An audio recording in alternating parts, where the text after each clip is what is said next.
രക്ഷയുടെ പാതയിൽ.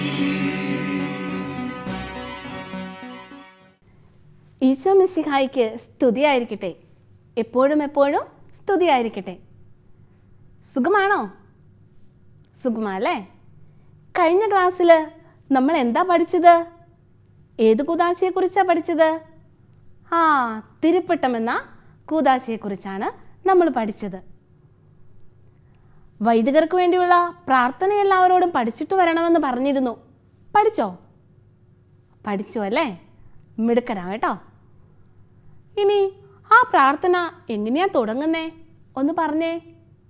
നിത്യപുരോഹിതനായ ഈശോയെ എന്ന് പറഞ്ഞുകൊണ്ടല്ലേ? മിടുക്കരാ, എല്ലാവരും പഠിച്ചിട്ടുണ്ട്. സിസ്റ്റർ ഇന്ന് രാവിലെ ഇങ്ങോട്ട് ക്ലാസ് എടുക്കാൻ വരുന്നതിന് മുമ്പായിട്ട് പള്ളിയിൽ പോയി വിശുദ്ധ കുർബാന അർപ്പിച്ചതിന് ശേഷമാണ് വന്നത്. അപ്പോൾ അവിടെ ഇന്ന് വിശുദ്ധ കുർബാന തുടങ്ങുന്നതിന് മുമ്പ് ഒരു പാട്ട് കേട്ടു. അത് കേട്ടപ്പോൾ മുതൽ എനിക്ക് നിങ്ങളോടതൊന്ന് പാടിക്കേൽപ്പിക്കണമെന്ന് ഭയങ്കര ആഗ്രഹമായിരുന്നു. സിസ്റ്റർ ആ പാട്ട് ഇന്ന് പ്രാർത്ഥനയായിട്ട് ഇവിടെ അവതരിപ്പിക്കുവാൻ ആഗ്രഹിക്കുക.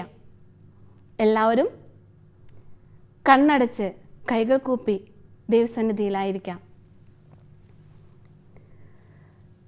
വൈദികനേശുവിൻ പ്രതിരൂപമാ അപ്പവും വീഞ്ഞും വാഴ്ത്തിടുമ്പോൾ, വൈദികനേശുവിൻ പ്രതിരൂപമാ അപ്പവും വീഞ്ഞും വാഴ്ത്തിടുമ്പോൾ, രക്തശരീരമായി മാറുന്നു നാഥൻ, സ്വർഗവും ഭൂമിയും ഒന്നാകുന്നു.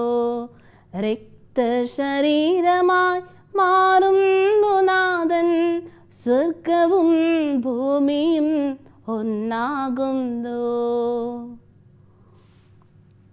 എന്താ നമ്മൾ ഈ പാട്ടിലൂടെ കേട്ടത്?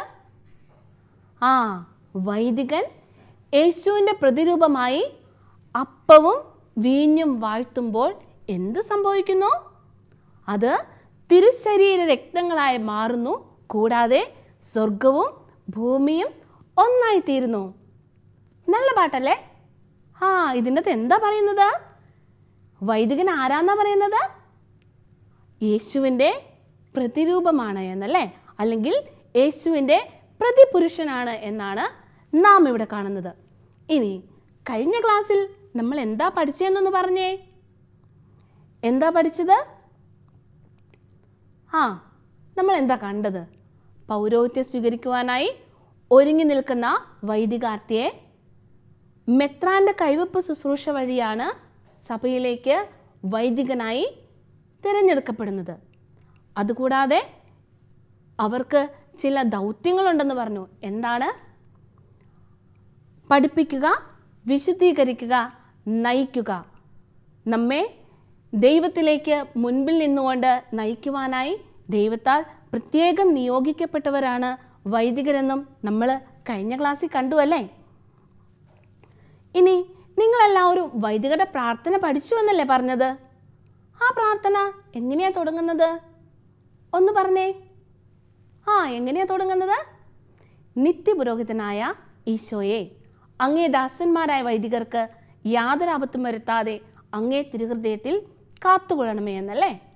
അപ്പോൾ ഈശോയാണ് നിത്യപുരോഹിതനെന്ന് നാം ഇവിടെ പഠിച്ചു. എങ്ങനെയാണ് ഈശോയുടെ പൗരോഹിത്യത്തിൽ നാം പങ്കുചേരുന്നത് എന്നറിയാമോ? നാമും ഈശോയുടെ പൗരോഹിത്യത്തിൽ പങ്കുചേരുന്നുണ്ട്. അത് എങ്ങനെയാണെന്ന് നമുക്കൊന്ന് കാണാം. നാം ചെറുപ്പത്തിൽ മാമോദിസ സ്വീകരിച്ചവരാണല്ലേ?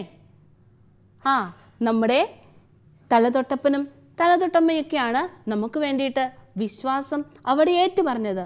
അപ്പോൾ ഈ മാമോദീസയിലൂടെ നാം എല്ലാം ഈശോയുടെ പൗരോഹിത്യത്തിൽ പങ്കുപറ്റുകയാണ് ചെയ്തത്.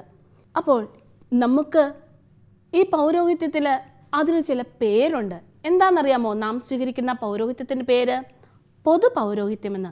മാമോദീസയിലൂടെ നാം പൊതു പൗരോഹിത്യത്തിൽ, ഈശോയുടെ പൊതു പൗരോഹിത്യത്തിൽ പങ്കുകാരാവുകയാണ് ചെയ്യുന്നത്.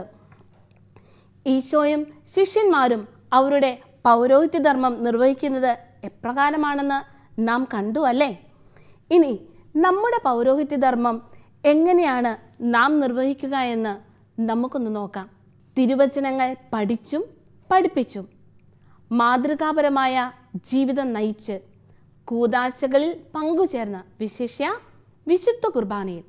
അപ്പോൾ എങ്ങനെയാണ് നാം നമ്മുടെ പൗരോഹിത്യ കർമ്മം നിർവഹിക്കേണ്ടത്? തിരുവചനങ്ങൾ പഠിക്കുകയും, പഠിച്ചാൽ മാത്രം പോരാ, പിന്നെയോ അത് മറ്റുള്ളവരെ പഠിപ്പിക്കുകയും വേണം. പിന്നെ കൂദാശകളിൽ വിശിഷ്യ വിശുദ്ധ കുർബാനയിൽ പങ്കുചേരണം. അതിനുശേഷം നാം എന്തു ചെയ്യണം? വീട്ടിലിരുന്നാൽ മാത്രം മതിയോ? പോരാ. നാം മാതൃകാപരമായ ജീവിതം നയിച്ച് നാം യഥാർത്ഥ ക്രിസ്ത്യാനികളാണ് എന്ന് മറ്റുള്ളവരെ കാണിച്ചു കൊടുക്കുകയും ചെയ്യണം. അപ്പോൾ നമ്മുടെ പൗരോഹിത്യ ധർമ്മം നിർവഹിക്കേണ്ടത് എങ്ങനെയാണ് എന്ന് നമ്മൾ കണ്ടു കഴിഞ്ഞു അല്ലേ? നമ്മുടെ പൗരോഹിത്യത്തെ എങ്ങനെയാണ് വിളിക്കുന്നത്? പൊതു പൗരോഹിത്യം അല്ലെങ്കിൽ രാജകീയ പൗരോഹിത്യം എന്നാണ് നമ്മുടെ പൗരോഹിത്യത്തിന് പറയുന്ന പേര്. ഇനി വൈദികരുടെ പൗരോഹിത്യത്തിന് പറയുന്ന പേരെന്താണെന്നറിയാമോ? എന്താണ്? ഈശോ ശിഷ്യന്മാരെയും മറ്റുള്ളവരെയും ശുശ്രൂഷിച്ചതുപോലെ അവരും സഭയ്ക്ക് ശുശ്രൂഷ ചെയ്യുവാൻ വിളിക്കപ്പെട്ടവരാണ്. അതുകൊണ്ട് അവരുടെ പൗരോഹിത്യത്തിന് പറയുന്ന പേരെന്താണ്? ശുശ്രൂഷ പൗരോഹിത്യം. എന്താ പറയുന്നത്? ശുശ്രൂഷ പൗരോഹിത്യം. ഇനി തിരുപ്പട്ട ശുശ്രൂഷയിലെ പ്രധാന കർമ്മങ്ങൾ ഏതൊക്കെയാണെന്ന് നിങ്ങൾക്കറിയാമോ? ഇല്ല അല്ലേ? നമുക്കൊന്ന് നോക്കാം. തിരുപ്പട്ട ശുശ്രൂഷയിലെ പ്രധാന കർമ്മങ്ങളിൽ ഒന്നാണ് കൈവെപ്പ് ശുശ്രൂഷ. ആരാണ്? മെത്രാൻ്റെ കൈവെപ്പ് ശുശ്രൂഷ വഴിയായിട്ട് ഒരു വൈദികാർത്ഥി വൈദികനായി സഭയിലേക്ക് ഉയർത്തപ്പെടുന്നു. അടുത്തതാണ് തിരുവസ്ത്രങ്ങൾ അണിയിക്കൽ. അവിടെ എന്താണ്? നീതിയുടെ ബലി അർപ്പിക്കുന്നതിന് വേണ്ടി പുരോഹിതനെ നിയമിക്കുന്നതിൻ്റെ അടയാളമാണ് ഈ തിരുവസ്ത്രങ്ങൾ അണിയിക്കൽ. അത് ഈശോയെ അണിയുന്നതിൻ്റെ, ഈശോയെ ധരിക്കുന്നതിൻ്റെ പ്രതീകമാണ്. ഇനി വിശുദ്ധ ഗ്രന്ഥം നൽകൽ. സുവിശേഷ പ്രഘോഷണത്തിനായി വൈദികനെ നിയോഗിക്കുന്നതിൻ്റെ അടയാളമായിട്ടാണ് വിശുദ്ധ ഗ്രന്ഥം നൽകുകയും അതുപ്രകാരം പുരോഹിതൻ വചനം മറ്റുള്ളവർക്ക് വ്യാഖ്യാനിച്ചു കൊടുക്കുകയും ചെയ്യുന്നു. ഇനി അടുത്തത് തൈലം പൂശൽ. ഈ തൈലം പൂശൽ എന്തിനെയാണ് പ്രതിനിധാനം ചെയ്യുന്നതെന്നറിയാമോ? ആത്മാവിൻ്റെ മായാത്ത മുദ്രയാൽ വൈദികൻ നിത്യപുരോഹിതനാണ് എന്ന് ഇവിടെ അർത്ഥമാക്കുന്നു. അതായത് തൈലം പൂശൽ വഴി പുരോഹിതൻ നിത്യപുരോഹിതനാണ് എന്ന് ഇവിടെ അർത്ഥമാക്കുന്നു. അപ്പോൾ എത്രയോ ശ്രേഷ്ഠമാണ് ഈ വൈദിക കൂദാശ എന്ന് നമ്മൾ കണ്ടു കഴിഞ്ഞു അല്ലേ? ഈ പുരോഹിതർക്ക് വേണ്ടി നമുക്ക് എന്തെല്ലാം ചെയ്യുവാനായിട്ട് സാധിക്കും? എന്തൊക്കെ ചെയ്യാം? പുരോഹിതർക്ക് വേണ്ടി നാം എല്ലാ ദിവസവും പ്രാർത്ഥിക്കണം. ഒപ്പം പുരോഹിതരെ ബഹുമാനിക്കണം. നല്ല പുരോഹിത സന്യാസ സമർപ്പിത ദൈവവിളികൾ ലഭിക്കുന്നതിന് വേണ്ടിയിട്ട് നമ്മൾ പ്രാർത്ഥിക്കണം. നമുക്ക് പ്രശ്നങ്ങളും പ്രതിസന്ധികളൊക്കെ ഉണ്ടാകുമ്പോൾ നമ്മൾ ആരുടെ അടുത്തേക്കാണ് ഓടിച്ചെല്ലുന്നത്? അച്ഛന്മാരുടെ സിസ്റ്റർമാരുടെയൊക്കെ അടുത്തേക്കാണല്ലേ. അപ്പോൾ എന്തു ചെയ്യണം? ഈ പൗരോഹിത്യ സമർപ്പിത ദൈവവിളികൾ ഉണ്ടായാലല്ലേ നമുക്കിതിനെല്ലാം സാധിക്കുകയുള്ളൂ. അപ്പോൾ നമ്മൾ അതിനു വേണ്ടിയിട്ട്, നല്ല പുരോഹിതന്മാരുണ്ടാകുന്നതിന് വേണ്ടിയിട്ട് നമുക്ക് പ്രാർത്ഥിക്കാം. നമുക്ക് ഒരു വചനം പഠിച്ചാലോ? തന്നോട് കൂടിയായിരിക്കുന്നതിനും പ്രസംഗിക്കാൻ അയക്കുന്നതിനും പിശാചുക്കളെ ബഹിഷ്കരിക്കാൻ അധികാരം നൽകുന്നതിനുമായി അവൻ 12 പേരെ നിയോഗിച്ചുവെന്ന് വിശുദ്ധ മർക്കോസിന്റെ സുവിശേഷം 3-ാം അധ്യായം 14-15 തിരുവചനങ്ങളിൽ നാം കാണുന്നു. മറിച്ച് ഇനി നിങ്ങൾക്ക് ഒരു പ്രവർത്തനം കൂടി ബാക്കിയുണ്ട്. എന്താണ്? വൈദികർക്ക് വേണ്ടി എല്ലാ ദിവസവും പ്രാർത്ഥിക്കുക. ഒപ്പം വിശുദ്ധ മർക്കോസിന്റെ സുവിശേഷം 3-ാം അധ്യായം 13-19 തിരുവചനങ്ങൾ വായിക്കുക.